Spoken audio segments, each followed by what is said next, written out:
Hello everybody, welcome to Arnold's English. Today we are going to be learning about describing shoes. Thank you to Selena, one of my students, for this idea, and enjoy the lesson. Okay guys, today we will be learning about how to describe shoes. Okay, we will learn 8 different names of different shoes in this class, and we will learn 4 words to describe the parts of a shoe. And then there's a practice section at the end. Okay, let's begin. So, for your warm-up, I want you to try and think of as many different types of shoes as you can.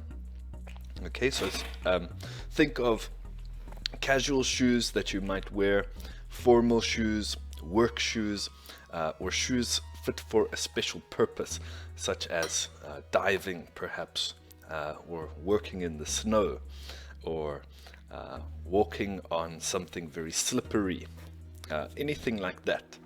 If you can think of any crazy or cool shoe names or types of shoes, put them in the comments. Okay, this idea, or this warm-up, the idea behind this warm-up is just to get your mind thinking a little bit in English, so I can help you. Immediately when I think of this, my mind goes to sneakers. I think of flippers for swimming. I think of skis for skiing over the snow. I think of work boots, etc. Okay, so try and think of as many as you can just to prepare yourself for our lesson. Okay, let's move on. Now, our key vocabulary, starting from the parts of the shoe. For us to be able to describe the rest of the shoes, we have to know the parts of the shoe. So the toe of the shoe is the front part. Okay, we call that the toe of the shoe because it's also where our toes are, the toes of our feet. Okay, the heel of the shoe is of course the back part of the shoe. Okay, and that's also the back part of our foot, would be the heel. The sole is the bottom of the shoe, okay, the surface that we walk on. And laces are the strings to fasten the shoe. Okay, laces. Right, let's move on. Now, the first set of shoes I want to introduce to you are sandals. These are any shoes with open toes, a flat sole, and straps to keep your feet in place. Okay. The key here is that they're open and that they have straps. Okay, there are many different variations of sandals, but your toes will be showing, and there are straps that you fasten to keep your foot in place. Okay, let's move on to the next page. Here we have on the top left, boots.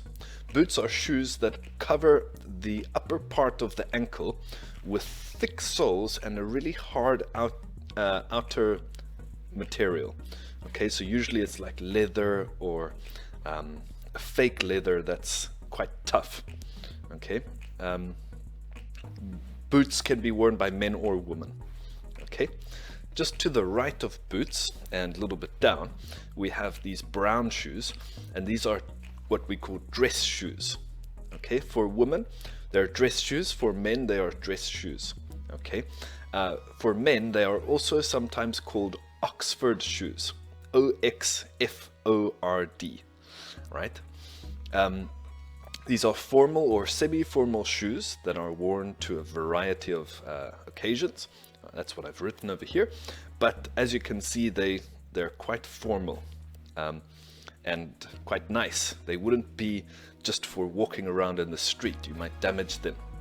Okay, to the left of those brown ones we have the reddish type shoes with a very high back part. And if you remember, we call the back part the heel, right? High heels. Another name that's less common that you might not know would be stilettos. Okay, these are shoes with a high heel, and they're usually for women and usually for formal occasions. Okay, then we've got on just below me over here we have slippers. These are shoes worn in the house before bed and after waking, of course. Due to coronavirus, maybe people wear slippers a lot more than they should. Okay, let's move on. Here we have flat pumps or ballet flats. Okay, these are semi-formal or formal flat shoes. Okay, I've heard many different women complain about the wearing high heels and how it hurts your feet and your calves, which is the upper part of your leg. So this is the answer to that. Okay, you've got a flat sole, but it's still a very formal looking shoe. To the left of those, we have flip-flops. You might think that flip-flops are very similar to sandals. You are right. Yes, they are. The only difference is that these have a toe strap instead of a strap that we fasten.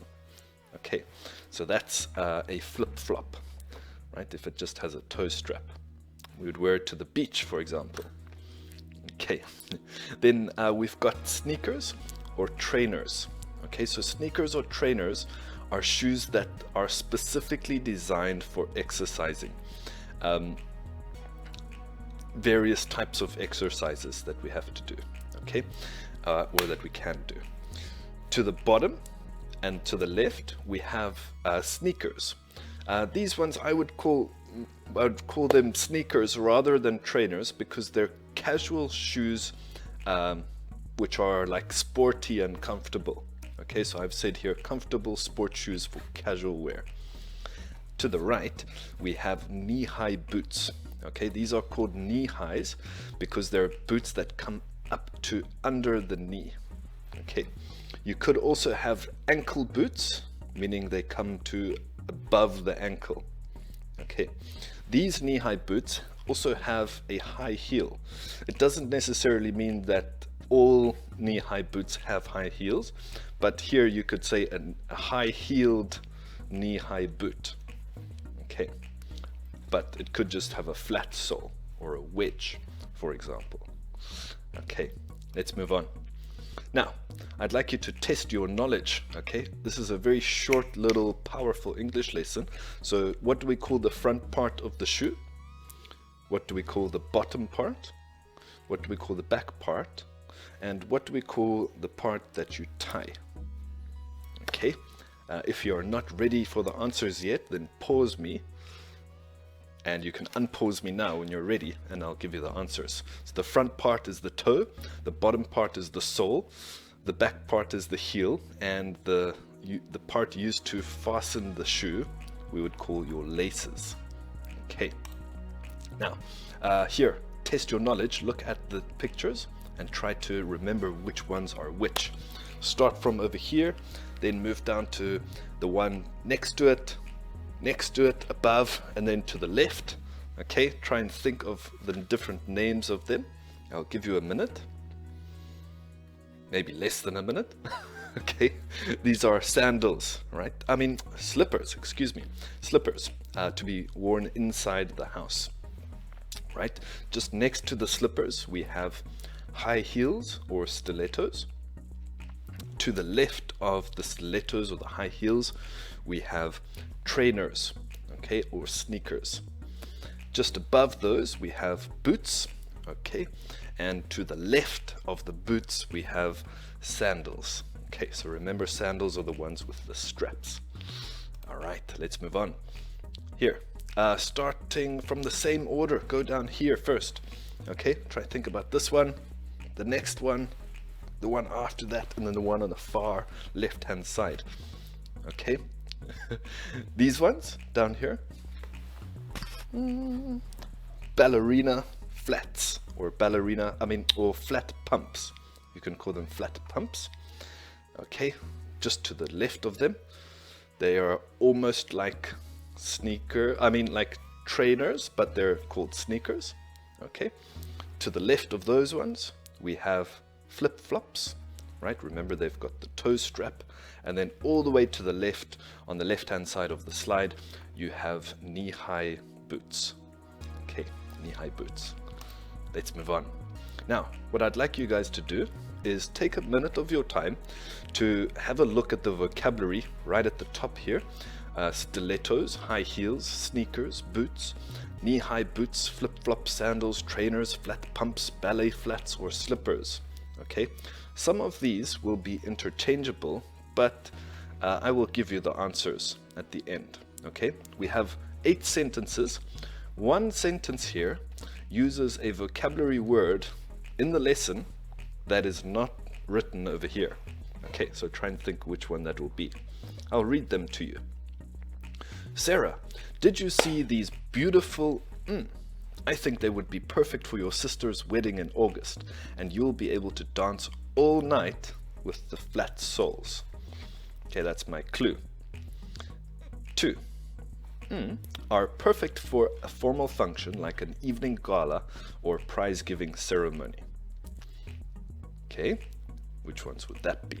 Number 3, my personal trainer says that a something with heel support and a thick sole are best when hitting the gym. Okay, hitting the gym means going to the gym. Converse All-Star, Nike, Adidas, Puma, and Puma are all famous for their what type of shoes? Okay, I'm going on a long hike this week. I should take a raincoat, hat, long sleeve shirt, and something to keep my feet dry. Can you think which ones these would be? Number 6, this is a business meeting, John. You are out of your mind to wear. You are not at the beach, John. Okay. Number 7, I'd like to buy some Lumo green for my sneakers. I think they look so funky. Okay. And number 8, please leave your shoes at the door and grab a pair of Guest something from the shelf there. These are for inside use. Okay. So take a little bit of time, hit the pause button, pause me over here. I'll smile. And let's have a look at your answers. Okay, number 1. Number 1 is beautiful ballerina flats or flat pumps. Okay, I said here she can dance all night with the flat soles. Number 2, stilettos or high heels or dress shoes are perfect for a formal function like an evening gala or prize giving. Okay, those 3 options. Number 3, my personal trainer says that a trainer or sneaker with heel support and a thick sole are best when hitting the gym. Alright, Converse All-Star, Nike, Adidas, and Puma are famous for their sneakers, I would say, or trainers. I'm going on a long hike. To keep my feet dry, I should take boots. That would be number 5. Number 6, this is a business meeting, John. John should not be wearing flip-flops because John is not at the beach. Okay, number 7. This is the one we didn't have the vocabulary word in the word bank, so I wanted the word laces. Okay, here you will see I used Lumo green. It's a color, okay, and it stands for luminescent. This is luminescent yellow. Okay, so it's pretty close. We're looking for Lumo green laces, okay, for my sneakers. Number 8, please leave your shoes at the door and grab a pair of Guest slippers from the shelf there. These are for inside use. Okay, I know in many countries it's good manners to take your outside shoes off, leave them at the front door, and then head in with some slippers or barefoot. Okay, barefoot, B-A-R-E-F-O-O-T, means you're wearing no shoes. Okay. Now, last time, test your knowledge, guys. Okay, what would you wear to a formal meeting? A party at a friend's house over the weekend? A business prize giving? On a cold winter's day, let's say outside? At the beach? Or in the house before bed? Okay, share your ideas. Think about it and then give me some answers in the comment section, please. Okay. Here, once again, we can have multiple different ideas, right? I also understand that I didn't include all of the different types of shoes. These are just the most commonly spoken about and the most common shoes that we wear. Okay, if I forgot something, please add it in the chat box or in the comment section, and maybe I can add it to my next video. Okay, right. For these ones, the answers, I would say, for a formal meeting, as a man, I would wear dress shoes. As a woman, high heels or stilettos, or ballerina flats. Okay, party to a friend's house over the weekend. Personally, I love wearing all stars, right? Sneakers. So they're comfortable for me, and I'm not too worried about the price of them. So I like to wear sneakers. But for you, if you're a girl, it could be ballerina flats, or it could be thigh-high boots, knee-high boots or ankle boots or normal boots. Okay, it's really open. A business prize giving. For me, I would like to cover my toes, sorry. I'd like to cover my toes. So I would say dress shoes. For me, definitely. But if I were a woman, I would say high heels or stilettos. Okay, ballerina flats can also work. On a cold winter's day outside, if it were me, I would say boots, so that I don't have to get my feet wet and they're nice and warm. Okay. For you, if it was a woman, perhaps she could wear knee-high boots, sneakers, dress shoes. It's really open. Okay. At the beach, what would you wear? For me, I usually go barefoot at the beach. Right? It means I don't wear any shoes, but to the beach I wear flip-flops so that I can take them off easily. Okay, and a lot of people wear sandals for the same reason. Okay, and then in the house before bed and after waking, generally you would wear slippers, or you would go barefoot, B-A-R-E-F-O-O-T, go barefoot. Okay, so those are my answers, guys. Right. Thank you so much for tuning in and watching this class with me. I hope that you've learned something, that you've learned a few different ways to talk about shoes and to express the parts of a shoe. If there's something that you'd like me to add to my next video, please add it to the comment section. Of course, at any time, a like and a subscribe is very, very useful. But I'm not here to force anybody. I'm here to teach and have fun. Okay, so thank you very much, and I'll see you guys soon. Bye-bye.